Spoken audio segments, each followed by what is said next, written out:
Good day, everyone. Today, our group will present ideas from the Harvard Business Review article, Creativity Step by Step. Here is our outline. First, we will discuss creativity as a habit. Then, we will talk about learning through copying, followed by how change fuel creativity, the value of failure, the role of mentorship, and finally, discipline, energy, and enthusiasm. Let's start with the first one, creativity as a habit. Creativity isn't a special gift you are born with, it's actually something you can train, like your muscle. According to Nuaa, one of the world's greatest choreographers, creativity grows from discipline and routine, not from waiting for inspiration. When artists work consciously, they start to notice a pattern, connection, and new idea all around them. So the more practice, the more creative you will become. That's why Tharp says the best creativity is the result of habit and hard work. Don't be afraid to copy when you learn. Learning means looking at how others solve problems, not stealing their ideas. Everyone starts by learning from someone else. The composer Brahms waited a long time to write his first symphony because he left scared to follow Beethoven. But that fear only wasted his time. Real creativity doesn't come from waiting for a perfect or new idea. It comes from doing things, trying and putting your own style into what you learn. When you study others, you don't become a copy. You build your own skills. Every artist, writer or thinkers learn from people before them. What makes your work special is not that it's new, but it's yours. So don't wait until you feel completely original. Start now. You will find your own voice by doing, not waiting. Change fuels creativity. First, change prevents stagnation and keeps creativity alive. For example, if we keep doing the same things over and over, we stop learning. Secondly, try doing the opposite of what has succeeded before to stay challenged. Like, for example, Sharps encourages us to do the opposite of what worked before, to surprise ourselves and break old habits. Thirdly, build habits that encourage change. Read differently, seek the unexpected ideas. For example, even small changes like reading different types of book or talking to new people can spark big ideas.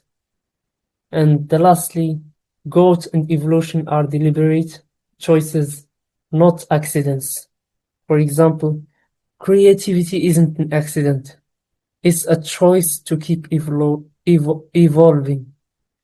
That's why she said, fundamental change is an endeavor. You made a choice to keep evolving. So if you ever feel stuck, maybe it's time to change how you see the world. Now let's talk about failure, something most of us try to avoid. But for Taft, failure is proof that you are trying something new. If we never fail, it means we are not taking risks. She even said her creative ratio is 6 failure for every 1 success. That sounds scary, but it is actually comforting because it means even great artists fail most of the time. Failure teaches us where to improve and give us resilience. So instead of fearing it, we should see failure as a mark of progress. About the mentorship and learning. The first one, choose your own mentors, learn from people's work even you never meet them. Every creative person learn from others. Even if we never meet them, we can choose our own mentors. The second one, a good mentor teaches you something, not just offer the comfort. The real mentors that make us comfortable, they push us again and again to think deeper. The third one, set personal standard based on what you learn from the creative mind. By studying creative mind, we can build our own standard and directions. For example, reading how famous creators think or work can help us develop discipline and vision in our own field. The last one, continuous self-learning again and again, building independence and growth. So remember this advice. Pick out somebody who can teach you something our way. Mentorship is not just about the guidance, it is about transformations yourself. Finally, creativity needs energy, both physically and mentally. Thorpe believes that using your body helps your brain think better. Because when you move, walk, or dance, your idea also starts moving. That's why she treats creativity like exercise. You have to keep on practicing it. Enthusiasm is also powerful, because oftentimes you see enthusiastic people, they're also always almost optimistic, full of energy, and see possibilities everywhere they go. But it's not always easy, because real dedication requires immense sacrifice and deep focus. Still, when your body and mind works together, you can create amazing things. Because as Tharp says, using your body makes your brain work better.